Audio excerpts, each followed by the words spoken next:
اللہ کا پیغام۔ هذا القرآن يوحدنا لطريق الخير يوجهنا الله تعالى أنزله ورسول الله نحمدہ ونصلی علی رسولہ الکریم، اما بعد فاعوذ باللہ من الشیطان الرجیم، بسم اللہ الرحمن الرحیم۔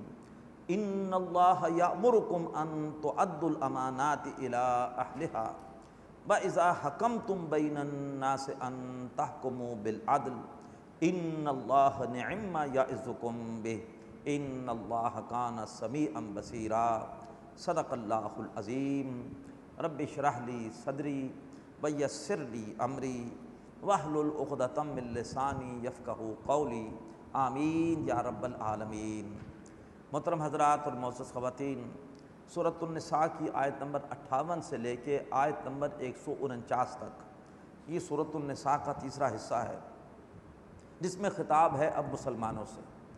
لیکن مسلمانوں میں دونوں طرح کے لوگ ہیں، صحیح پکے مومن بھی ہیں اور مسلمانوں کی صفوں میں منافقین بھی ہیں۔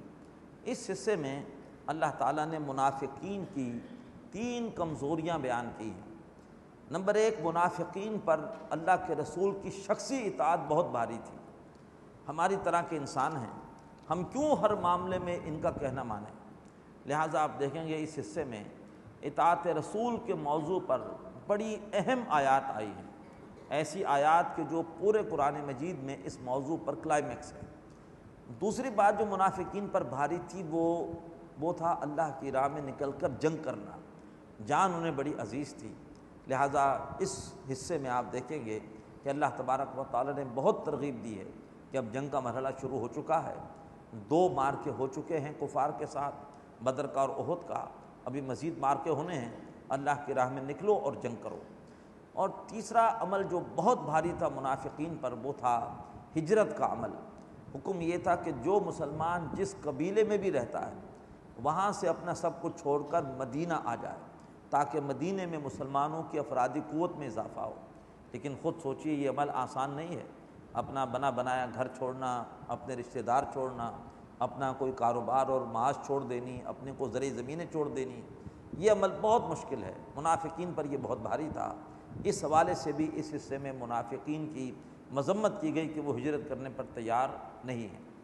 آیت نمبر 58 سے جو یہ حصہ شروع ہو رہا ہے، آیت نمبر 58 آیت نمبر 59 میں اللہ نے اسلام کے سیاسی نظام کے اصول بیان کیے۔ اللہ نے اسلام کے سیاسی نظام کے حوالے سے اصول قرآن مجید میں دیے، معاشی نظام کے حوالے سے کچھ اصول بھی دیے، کچھ تفصیلات بھی دیں، اور معاشرتی احکامات کے حوالے سے بہت باریک بینی کے ساتھ تفصیلات دی ہیں۔ یہ 3 بڑے بڑے پلر ہوتے ہیں کسی بھی اجتماعی نظام کے، سیاسی، معاشی اور معاشرتی۔ سیاسی حوالے سے اصول، معاشی حوالے سے اصول بھی اور کچھ احکامات بھی، اور معاشرتی حوالے سے اللہ تبارک و تعالی نے بڑی تفصیلات دی ہیں، تفصیلی احکامات دیے۔ اب آئیے اسلام کے سیاسی نظام کے اصول کیا ہیں۔ فرمایا ان اللہ یأمرکم ان تؤدوا الامانات الی اہلہا، بے شک اللہ تعالیٰ تمہیں حکم دیتا ہے کہ جو امانتیں ہیں وہ پہنچاؤ ان لوگوں تک جو امانتوں کے اہل ہیں۔ ویسے تو امانت کا اسلام میں بڑا وسیع تصور ہے، لیکن یہاں آپ کو محسوس ہو جائے گا ابھی آیت کے آخری حصے سے کہ اس سے مراد ہے منصب۔ سیاسی اعتبار سے منصب ایک بہت بڑی امانت ہے، اسی کو دو جو منصب کا اہل ہو۔ منصب دینے کے 2 طریقے ہوتے ہیں۔ ایک طریقہ ہوتا ہے کہ مشاورت کے ذریعے سے یا آج کل ووٹنگ کے ذریعے سے کسی شخص کو کسی منصب کے لیے چنا جاتا ہے، تو تم ہمیشہ اپنی رائے، اپنا ووٹ اس کے حق میں دو جس کو سمجھتے ہو کہ ہاں واقعتاً یہ دیانتدار ہے، باصلاحیت ہے اور اس منصب کا اہل ہے۔ کسی برادری کی بنیاد پر اور کسی پیسے کی بنیاد پر، کسی تعصب کی بنیاد پر اپنی رائے مت دو، بلکہ رائے ہمیشہ ایسے شخص کے حق میں دو جو کہ واقعی اس کا اہل ہو۔ اور پھر ایک منصب دیتا ہے بڑا منصب دار، وہ فائز کرتا ہے چھوٹے مناصب پر لوگوں کو۔ صدر ہے وہ گورنر مقرر کرے گا، اس کو چاہیے کہ وہ ہمیشہ جن لوگوں کو چھوٹے مناصب پر فائز کرے وہاں بھی اقرا پروری نہ کرے اور میرٹ کی بنیاد پر سارے کے سارے فیصلے کرے، اہل لوگوں کو ذیلی مناصب اور مختلف جو ہے وہ عہدوں، مختلف اداروں کی ذمہ داری، ان کے عہدے وہ عطا کرے۔ تو پہلا اصول ہے ان اللہ یأمرکم ان تؤدوا الامانات الی اہلہا، بے شک اللہ تمہیں حکم دیتا ہے کہ تم مناسب، امانتیں یعنی مناسب انہی کو دو، انہی کے حوالے کرو جو اس کے اہل ہیں، نمبر ایک۔ اب نمبر دو، اب جو منصب پر بیٹھ گیا اور اس نے فیصلہ کرنا ہے، فرمایا وہ کیا کرے؟ دوسرا اصول وَإِذَا حَكَمْتُمْ بَيْنَ النَّاسِ، اور جب تم لوگوں کے درمیان فیصلہ کرو، ان تحکموا بالعدل، تو پھر فیصلہ کرو عدل کے ساتھ۔ بہت بڑی بشارت ہے ایسے حاکم کے لیے جو عدل کرنے والا ہے۔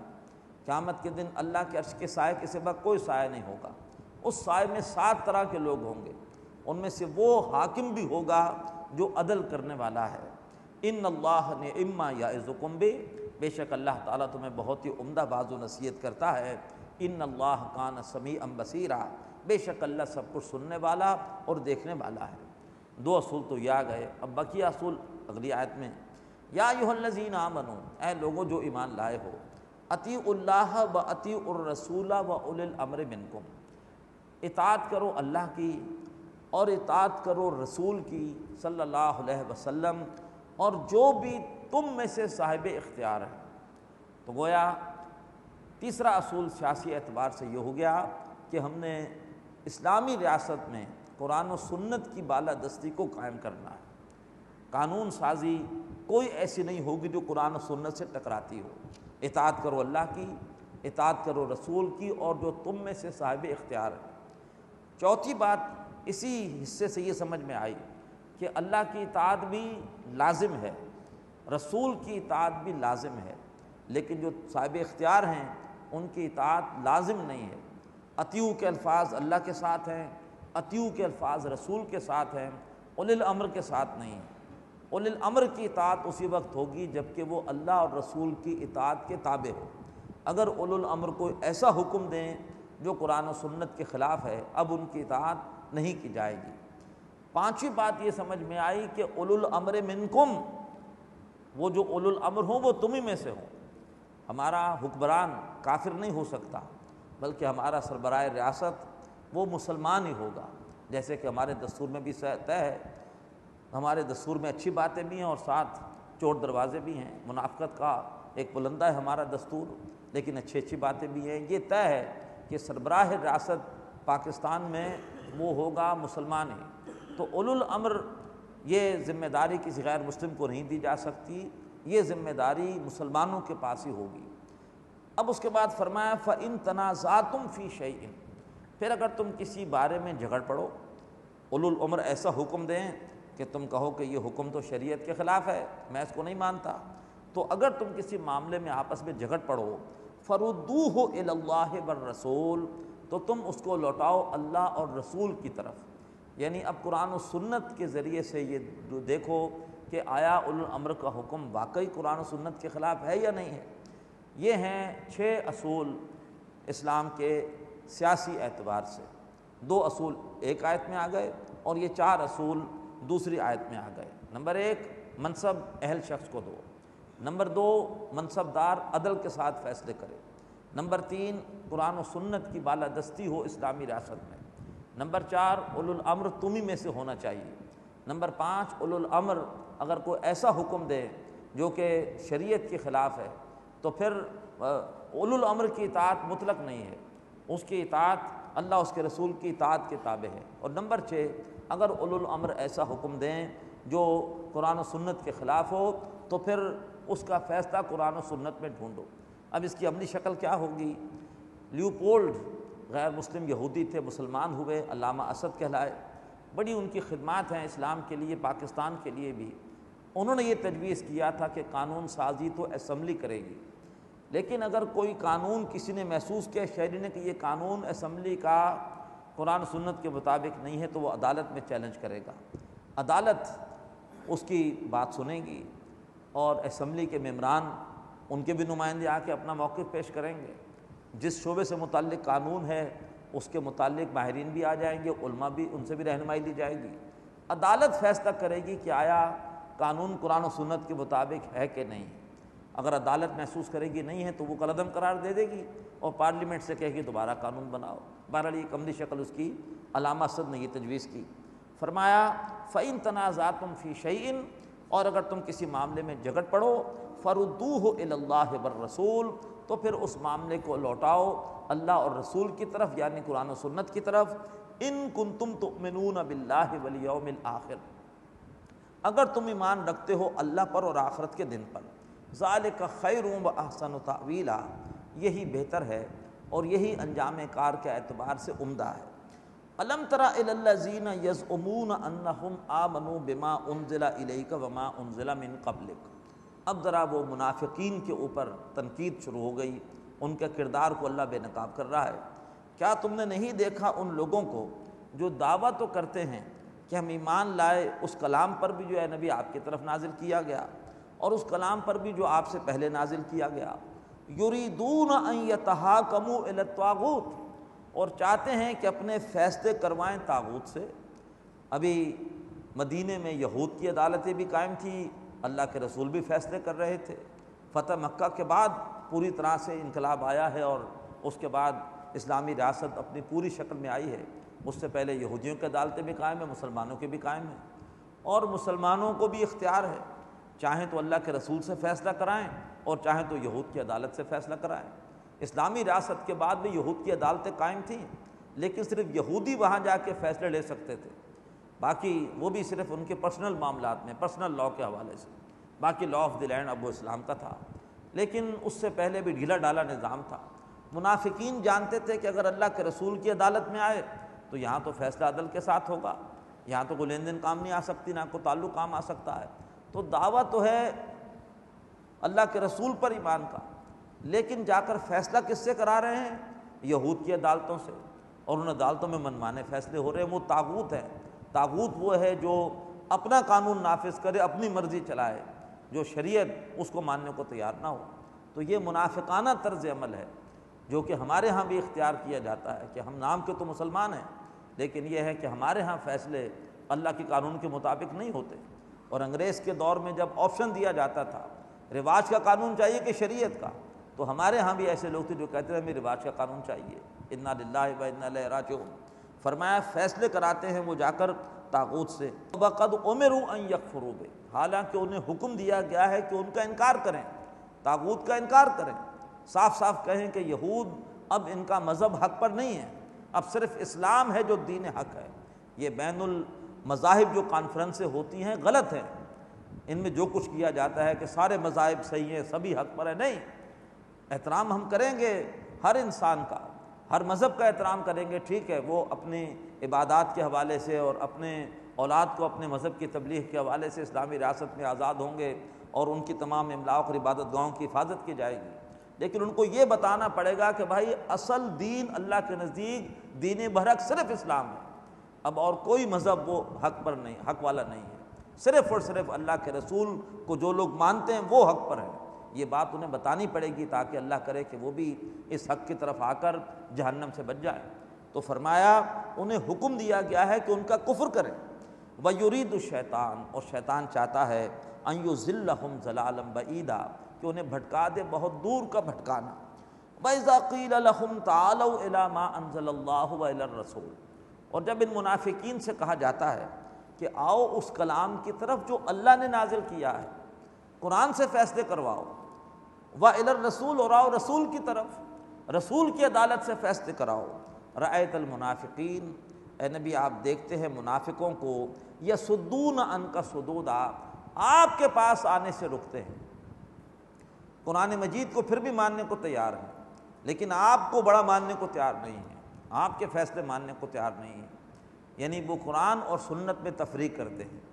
جیسے آج کل ہمارے منکرین حدیث ہیں، اپنے آپ کو اہل قرآن کہتے ہیں، غلط کہتے ہیں، اہل قرآن نہیں ہیں وہ، بلکہ منکرین حدیث ہیں۔ ہم بس وہ مانیں گے جو قرآن میں لکھا ہوا ہے، حدیث پہ طرح طرح کے شکوک اور شبہات کا وہ اظہار کرتے ہیں۔ یہ منافقانہ طرز عمل ہے۔ دو چیزوں کی طرف بلایا گیا، آؤ قرآن کی طرف، آؤ رسول کی طرف۔ رایت المنافقین، منافقوں کو آپ دیکھتے ہیں، یصدون عنک صدودا، آپ کی طرف آنے سے کتراتے ہیں، قرآن کی طرف آنے سے نہیں کترا رہے، بلکہ آپ کے پاس آنے سے رکتے ہیں، کتراتے ہیں۔ اللہ تعالی ہمیں منافقت سے بچائے، انکار حدیث کے فتنے سے بچائے۔ انکار حدیث کا فتنہ، یہ اس کی جڑ اور بنیاد کیا ہے؟ بہت عمدہ کتاب ہے مولانا عبد الرحمن کیلانی صاحب کی، آئینہ پرویزیت، ہے ضخیم کتاب۔ دو وجوہات انہوں نے بتائی ہیں اس فتنے کی۔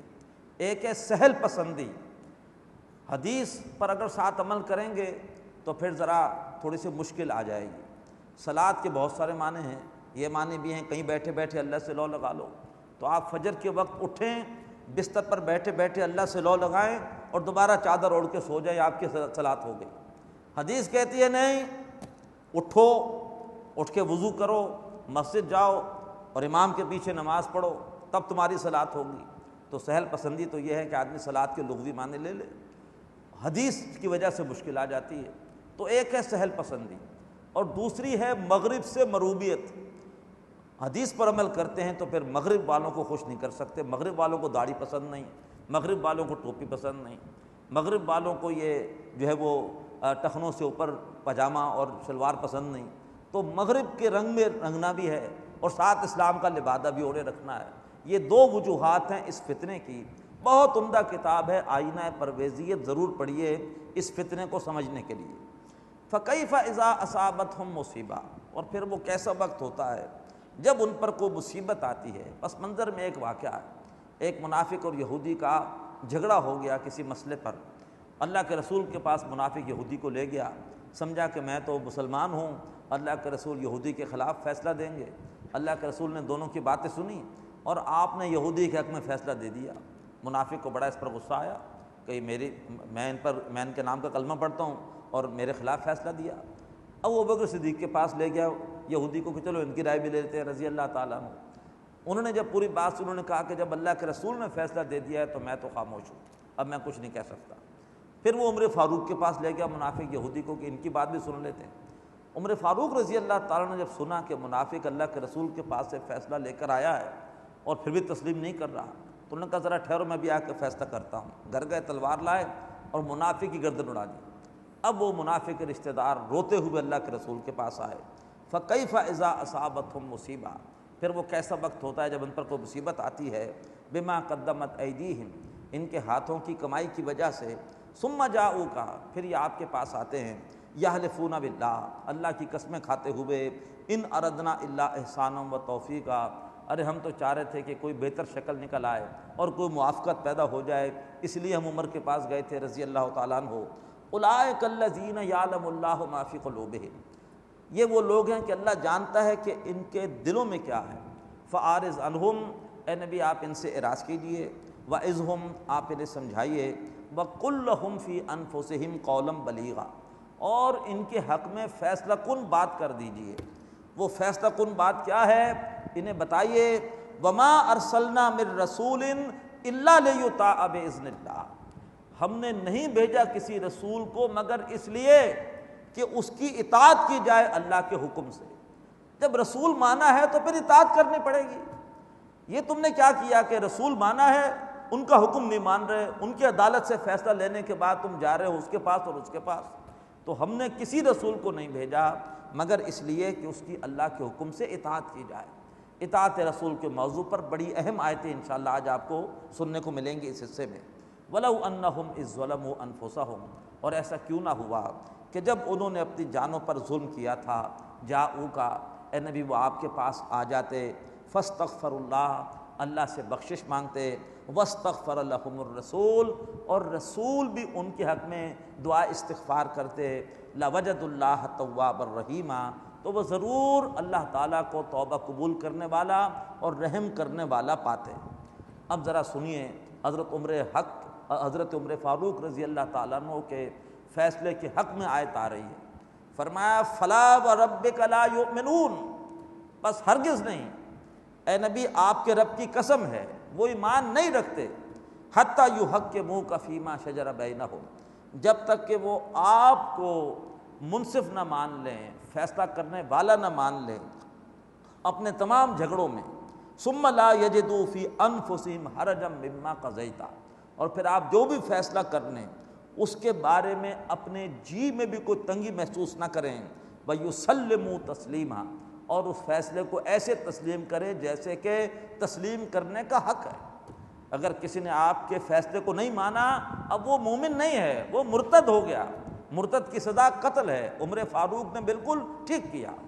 خدا کی قسم، اے نبی آپ کے رب کی قسم، وہ مومن نہیں ہے جب تک کہ اپنے تمام جو نزاعات اور جھگڑے ہیں ان میں آپ کو حکم نہ بنائیں، آپ سے فیصلہ نہ کروائیں، اور جو فیصلہ آپ کر دیں اس کے بارے میں جی میں بھی کوئی تنگی محسوس نہ کریں، اس فیصلے کو ایسے تسلیم کریں جیسے کہ تسلیم کرنے کا حق ہے۔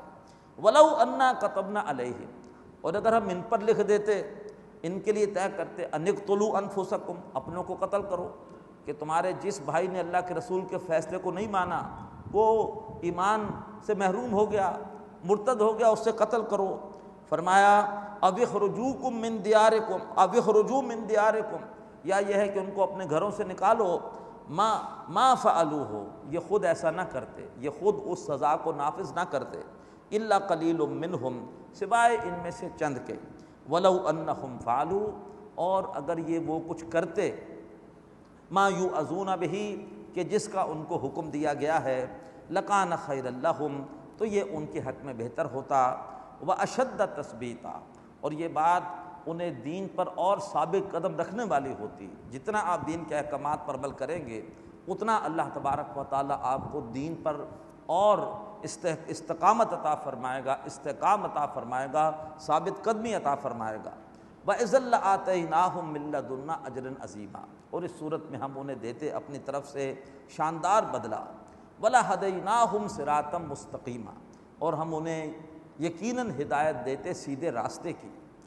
اب پھر اطاعت رسول کے حوالے سے بڑی اہم آیت، فرمایا وَمَن يُطِعِ اللَّهَ وَالرَّسُولَ، اور جو کوئی بھی اطاعت کرے گا اللہ کی اور رسول کی صلی اللہ علیہ وسلم، فَأُولَٰئِكَ مَعَ الَّذِينَ أَنْعَمَ اللَّهُ عَلَيْهِمْ مِنَ النَّبِيِّينَ وَالصِّدِّيقِينَ وَالشُّهَدَاءِ وَالصَّالِحِينَ، تو یہ وہ خوش نصیب ہیں جو جنت میں ان لوگوں کے ساتھ ہوں گے کہ جن پر اللہ تبارک و تعالی نے انعام کیا۔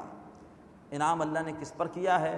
انبیاء پر کیا ہے، صدیقین پر کیا ہے، شہداء پر کیا ہے، صالحین پر کیا ہے۔ یہ 4 درجے ہیں اللہ کے انعام یافتہ بندوں کے۔ جو شخص بھی توبہ کر کے سیدھی راہ پر آ جائے وہ صالحین میں شامل ہو گیا۔ اب صالحین میں 2 طرح کے مزاج ہو سکتے ہیں۔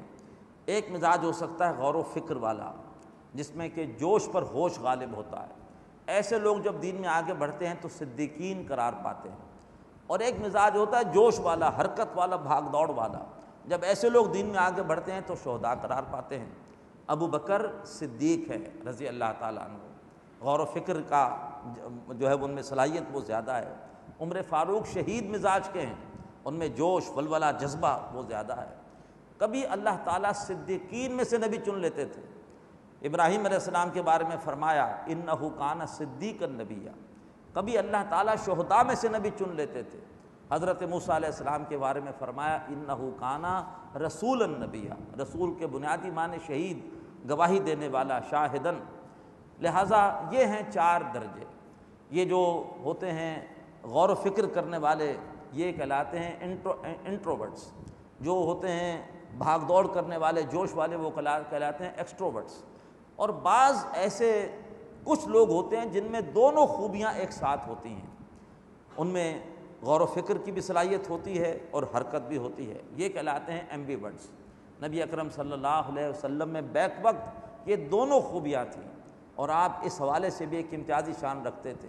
ایک طرف غور و فکر بھی ہے، حکمت بھی ہے، علم بھی ہے، علم کو سیکھنے کی پوری صلاحیت بھی ہے، اور دوسری طرف اس کے ساتھ ساتھ حرکت، اور ہر وقت جو ہے وہ جد و جہد، کوئی وقت جو ہے وہ چین سے نہیں بیٹھے، لگے رہے اللہ کے دین کی خدمت کے لیے، دعوت دین، اقامت دین۔ یہ ہیں ایمبیورٹس۔ نبی اکرم صلی اللہ علیہ وسلم کی تربیت کا شاہکار ہیں حضرت علی، آپ نے ان کی پرورش کی، اور وہ پورے کے پورے آپ کے بالکل مزاج سے ہم آہنگ تھے۔ وہ بھی ایمبیورٹس تھے، ان میں بھی ایک طرف علم بھی تھا، سوچ بھی تھی، صلاحیت بھی تھی غور و فکر کی، بڑے حکیمانہ ان کے اقوال کوٹیشنز آپ کو ملیں گی، اور ساتھ ان کے اندر وہ جہاد اور حرکت اور محنت بھی تھی۔